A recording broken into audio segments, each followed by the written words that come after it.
ओम श्री परमात्मने नमः। ओम श्री गुरुभ्यो नमः। ओम श्री ऋषिभ्यो नमः। ओम सहना भवतु सहनौ भुनक्तु सह वीर्यं करवावहै तेजस्विनावधीतमस्तु मा विद्विषावहै। ओम शांति शांति शांति। सर्वेभ्यो नमः। देववाणी संस्कृतं यूट्यूब चलदृश्यं प्रति भवतां भवतीनां च हार्दं स्वागतम्। मित्रों, प्रौढ़ रचनानुवाद कौमुदी को पढ़ रहे हैं और आज इसकी कक्षा संख्या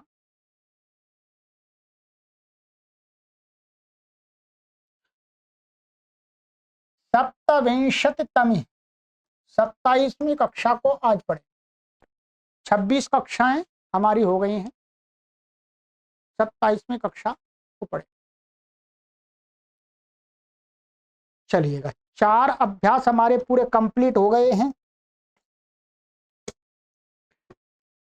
आज 5वां अभ्यास पढ़ेंगे, ठीक है।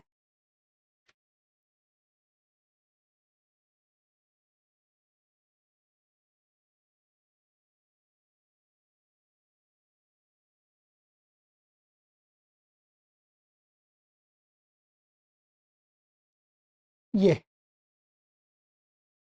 चौथा अभ्यास मैंने गृह कार्य भी आपका मिलान करा दिया है, ठीक है।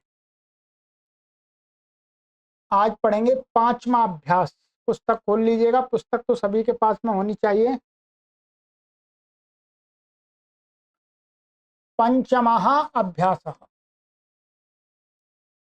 शब्दकोश है, 100 शब्द इन्होंने पढ़ा दिए, 25 और आज इसमें पढ़ाएंगे। 125 125 हो जाएंगे और व्याकरण का पाठ भी इस पे पढ़ाया जाएगा। चलिएगा,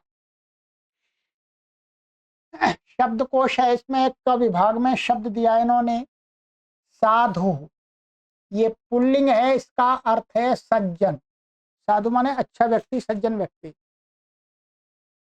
मृत्यु हो, ये पुल्लिंग है। मृत्यु हो, मृत्यु माने मृत्यु, डेथ। पांसु हो, ये भी पुल्लिंग है। धूल, पांसु माने धूल के धूल होती है वो, मिट्टी के बारीक कण। अंशु हो, ये पुल्लिंग है। प्राण, अंशु का वो असुह है, अंशु नहीं है, क्षमा कीजिए, असुह। असुह का अर्थ है प्राण। सानु, शिखर माने चोटी। ये सभी शब्द कैसे हैं? पुल्लिंग हैं। तो ये शब्द आप याद कर लीजिएगा, सभी ह्रस्व उकारांत शब्द हैं। और खा विभाग में धातु पढ़ाते हैं, ये बताते हैं। सद धातु है, सद। सद धातु बैठना अर्थ में है, ठीक है।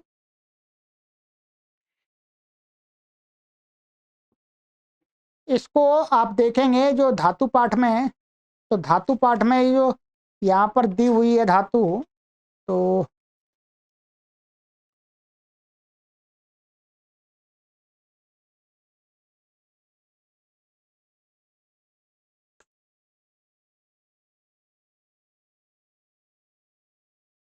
शदली धातु है ये, ठीक है।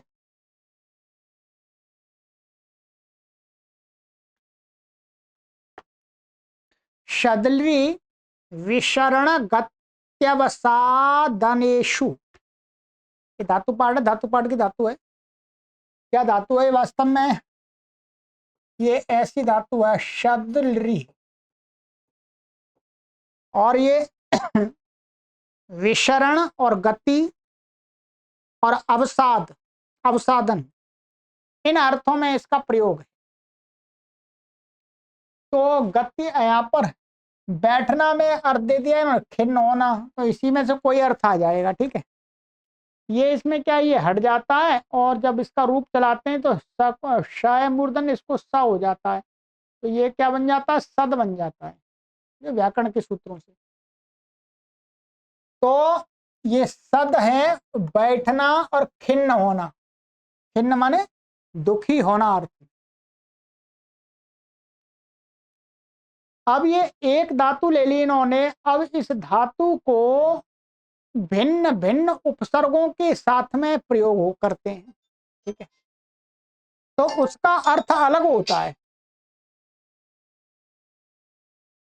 तो उपसर्ग लग करके इसी धातु के अनेक अर्थ हो जाएंगे। जैसे प्र उपसर्ग लगा देंगे तो प्रसद, प्रसद का अर्थ क्या है, खिन्न होना अर्थ नहीं होगा, क्या होगा, प्रसन्न होना। क्या है, प्रसद माने प्रसन्न होना अथवा स्वच्छ होना अथवा सफल होना, प्रसद के अर्थ ही आ जाएंगे। उपसर्ग से क्या हो जाता, अर्थ बदल जाते हैं, ये पहले भी बताया जा चुका है आपको, और हमने रचनानुवाद कौमुदी में भी आपको पढ़ाया है। अब देखिएगा, अब इसी सद से हमने वी उपसर्ग लगा दिया, वी से विषद। जब वी लगा देंगे तो यहां पर क्या है, स को श हो जाएगा मूर्धन्य, ये ध्यान रखेंगे। क्या हो जाएगा, ये मूर्धन्य हो जाएगा। तो विषद का अर्थ है दुखित होना, दुखी होना। और जब आंग उपसर्ग लगा देंगे तो आसद माने पहुंचना, पहुंचना अर्थ हो गया। और प्रति और आ लगा देंगे, ये दो लगा दिए, प्रति और आंग, तो ये इकोणची लगा कर प्रत्यासद। तो इसका दो उपसर्ग लगा करके इसका अर्थ क्या हो गया, समीप आना, समीप में आना। और जब नी उपसर्ग लगा देंगे तो नी जैसे ही लगाएंगे तो ये सा को फिर श हो जाए, तो निषद, निषद का अर्थ होता है बैठना। और अब उपसर्ग लगा देंगे तो अवसद का अर्थ होता है नष्ट होना। उत उपसर्ग लगा देंगे उत, तो उत्सद माने नष्ट होना, इसका भी अर्थ यही है। और उप लगा देंगे तो उपसद माने पास जाना, समीप में जाना किसी के, तो उपसद अर्थ हो जाएगा। और बस इतना, ये क्या है, यहां पर सद धातु के इतने अर्थ हो जाते हैं उपसर्ग लगा करके, इसके अलावा और भी होंगे परंतु अभी इतना ही बता रहे हैं, इतना काफी है। अभी आपको थोड़ा सा याद करना पड़ेगा जी, ये तो ध्यान तो रखना पड़ेगा, तभी पढ़ने का लाभ है। कि सद धातु भिन्न भिन्न उपसर्गों के साथ प्रयोग करने पर उसके भिन्न भिन्न अर्थ ये हो रहे हैं, माने इस उपसर्ग के साथ इसका प्रयोग होता है, ये अर्थ होता है। अब है स्वद, स्वद का अर्थ है अच्छा लगना। ठीक है, तो ये स्वद धातु है, और ये धातु है प्रति उपसर्ग है और शु धातु है सुनने अर्थ में। तो जब प्रति पूर्वक शु धातु का प्रयोग करते हैं तो उसका अर्थ सुनना नहीं होता, उसका अर्थ होता है प्रतिज्ञा करना। क्या, किसी की बात को ध्यान पूर्वक सुन करके उसके लिए दृढ़ प्रतिज्ञा करना।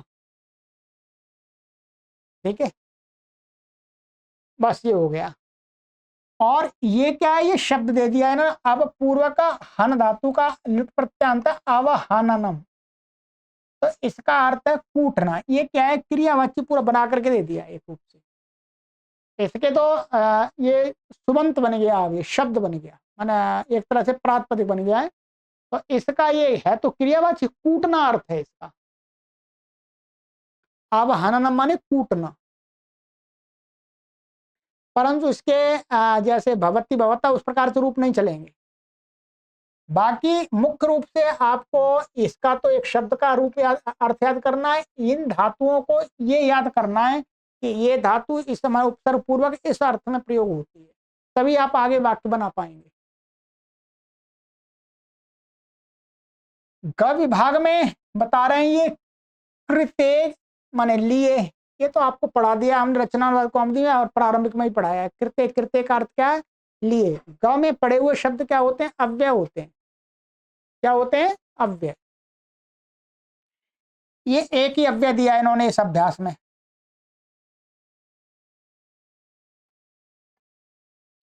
घा, घा में क्या देते हैं? विशेषण। प्रांशु, प्रांशु माने ऊंचा। आगंतु, आगंतुक, कोई भी आगंतुक व्यक्ति। प्रभविष्णु, समर्थ अथवा स्वामी। स्पृहायालु, इच्छुक व्यक्ति, माने इच्छुक माने चाहने वाला। द्वित्राह, दो अथवा तीन, द्वित्रा मन दो तीन बोल दो, दो तीन। ऐसे पंचशाह, पांच अथवा छह। ये वास्तव में विशेषण है, एक तरह से ध्यान रखेंगे। पंचशाह जनाः गच्छन्ति, पांच छह लोग जा रहे हैं। अब ये ध्यान रखेंगे ये बहुवचन में चलेगा, ये भी बहुवचन में ही चलेगा, क्योंकि दो तीन, तीन हो गए तो तीन, दो तीन का ज्ञान करार तो बहुवचन में चलेंगे इसके रूप। तो ये 500 और असु शब्द नित्य बहुवचनांत हैं। ऊपर ये जो दो शब्द आए थे 500 और असु, ये क्या है? नित्य बहुवचन में इनके रूप चलते हैं, एक वचन में द्विवचन में इनके रूप नहीं चलते हैं। भैया भाषा में प्रयोग के अनुसार बताया जा रहा है, द्विवचन का और एक वचन का इनका प्रयोग नहीं है। ठीक है जी। तो ये हो गया शब्दकोश। शब्दकोश तो आपको इसमें बहुत कुछ याद है। ये शब्द तो आपको पहले ही मतलब उकारांत है, और कुछ शब्दों का अर्थ आपको पता भी होगा, नहीं तो याद करने पड़ेंगे आपको, याद कर लीजिएगा थोड़ा सा। और ये सद धातु का क्या अर्थ होता है, उपसर्ग के साथ क्या अर्थ होता है, ये आपको ध्यान करना है। और स्वद माने अच्छा लगना, और प्रति पूरा शु धातु इसका बहुत प्रयोग होता है, प्रति शु प्रतिज्ञा करने अर्थ में। और ये जो विषय ये दिए हैं इसके अंदर विशेषण आदि, इनको याद कर लीजिएगा। ठीक है, दो तीन कहना हो तो द्वित्राह, और पांच छह कहना हो तो पंचशाह, चार पांच कहना हो तो उसके लिए अलग शब्द है, अभी आप यही करिएगा पहले। तो ये आपको कार्य दिया जा रहा है, ये आपको करना है। अब इसके अनुसार ये आगे आपको बताएंगे, वही प्रक्रिया है पुरानी। व्याकरण में ये गुरु शब्द के रूप आपको बताएंगे, लिट लकार का रूप बताएंगे, चतुर्थी व्यक्ति के प्रयोग के नियम बताएंगे। ठीक है, पर ये ध्यान कर लीजिएगा, आपको ये तभी समझ में आएगी जब आप रचनानुवाद कौमुदी आपने पढ़ ली है। ठीक है, रचनानुवाद कौमुदी पढ़ लिए, फिर इसको पढ़ने में आपको कठिनता नहीं होगी। आइएगा नंबर 1, गुरु शब्द के पूरे रूप स्मरण करो। देखो शब्द रूप संख्या 9। गुरु शब्द के तो आपको हमने प्रारंभिक में भी स्मरण करा दिए थे, और रचनानुवाद कौमुदी में भी करा दिए थे। अब आपको स्मरण करने की आवश्यकता तो नहीं है, केवल आवृत्ति कर लेनी है। क्या कर लेनी है? आपको आवृत्ति कर लेनी है बस एक बार। और गुरु शब्द के रूप भी बनाना भी बता दिया था आपको मैंने, तो वो तरीका आपको ध्यान रखना है। तो गुरु शब्द के रूप में आपको एक बार उच्चारण करके बता देता हूं, बाकी पीछे पुस्तक में आप देखेंगे तो ये 124 पेज नंबर पर है, जो पीछे शब्द रूप दिए वहां 9 नंबर पर है, 9 नंबर रूप। ठीक है, गुरु, गुरु, गुरवः, गुरुम, गुरु, गुरून्, गुरुणा, गुरुभ्याम, गुरुभिः, गुरवे, गुरुभ्याम, गुरुभ्यः, गुरोः, गुर्वो गुरुभ्याम गुरुभ्यः गुरोः गुर्वोः गुरूणाम गुरौ गुर्वोः गुरुषु हे गुरो हे गुरु हे गुरव। ठीक है, अब याद है। अब आपको कुछ मैं आपको अब उसमें नहीं जाऊंगा विस्तार में ये कैसे। अब इसी प्रकार से आपको क्या करना है, इनके रूप चला लेने हैं, साधु के, मृत्यु के, पांसु के, असु के। तो ये तो बहुवचन में चलेंगे इनके, और इनके सानु, ये साधु मृत्यु और सानु इनके तीनों वचनों में चलेंगे। तो ये रूप आपको अपने आप चलाने पड़ेंगे। ठीक है, ध्यान रखिए, चलाइएगा रूप। अब इसके आगे दूसरा आपको कार्य दिया जा रहा है यहां पर कि सद और पा धातु के रूप स्मरण करो। ये थोड़ा सा कार्य है। सद धातु के आपको रूप याद करने हैं और पा के करने हैं, पूरे 10 लकारों के करने, ध्यान रखेंगे। ये पीछे धातु रूप दिए हैं, वहां पर 8 नंबर और 11 नंबर पर दिए। ठीक है, पुस्तक तो आपके पास में होनी चाहिए, तभी आप पढ़ पाएंगे, ये ध्यान रखेंगे आप। यहां पर ये दिया है आपको 8 नंबर पर दिया है पा, और अच्छा सद धातु दी है आपकी पाना, 8 नंबर पर पा दिया है और 11 नंबर पर दिया है सद। ठीक है, ये क्या है, सद तो 11 नंबर पर है, ध्यान रखेंगे, और ये पा धातु के रूप 8 नंबर पर है। उल्टा लिख दिया, 11 8 ऐसा लिखना चाहिए था। पा धातु का अर्थ यहाँ पर पीना अर्थ है। वास्तव में क्या अर्थ है, पीना। तो अब ये यहां पर 10 लकारों में रूप दिए, वो आपको याद करने पड़ेंगे। ठीक है,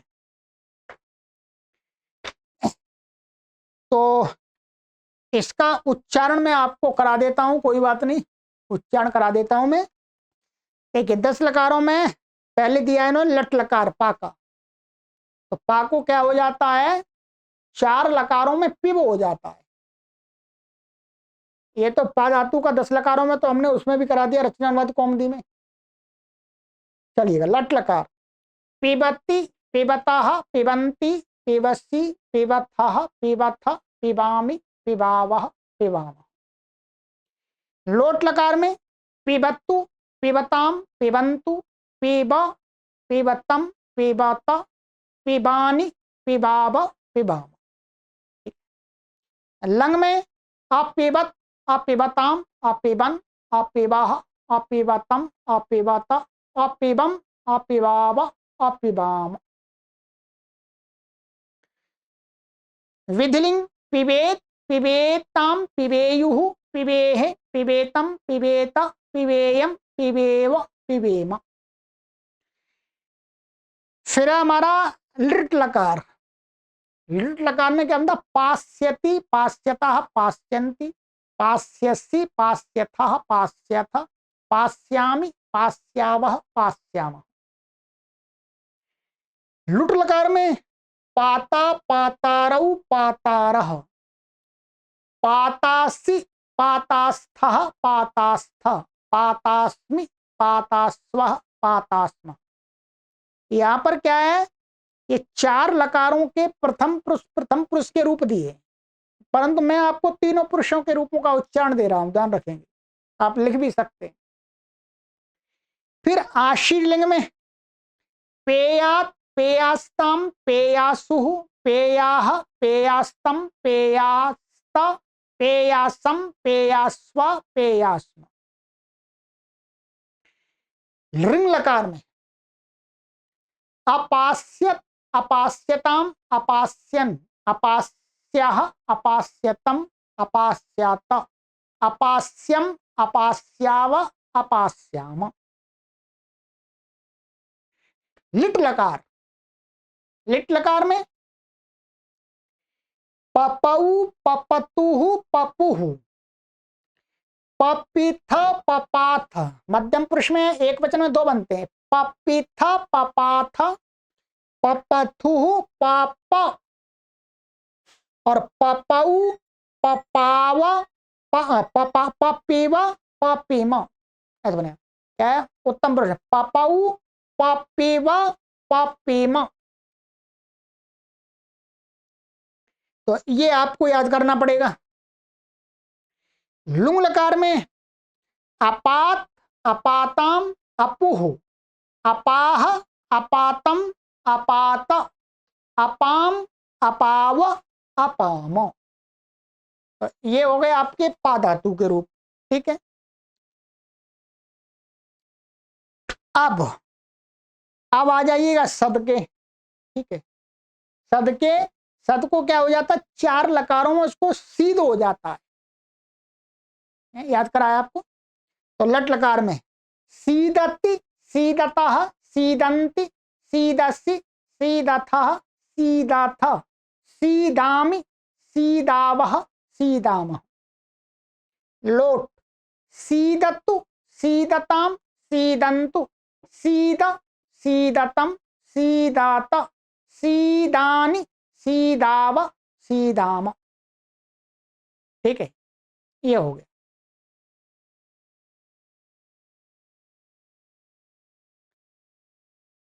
और लंग लकार में असीदत, असीदताम, असीदन, असीदह, असीदतम, असीदत, असीदम, असीदाव, असीदाम। विधिलिंग सीदेत, सीदे याता, सीदेत या सीदेताम, सीदेर्युः, सीदेह, सीदेतम, सीदेत, सीदेयम, सीदेव, सीदेम। लिखा हुआ है पूरा, इसमें कोई परेशानी नहीं है। ठीक है। अब आ जाइएगा नीचे। 4 लकारों का एक एक प्रथम पुरुष प्रथम पुरुष देते, मैं तीनों को बोलूंगा। अब है लिट लकार। लिट लकार में इसका बनता है, लिखा है सत्स्यति।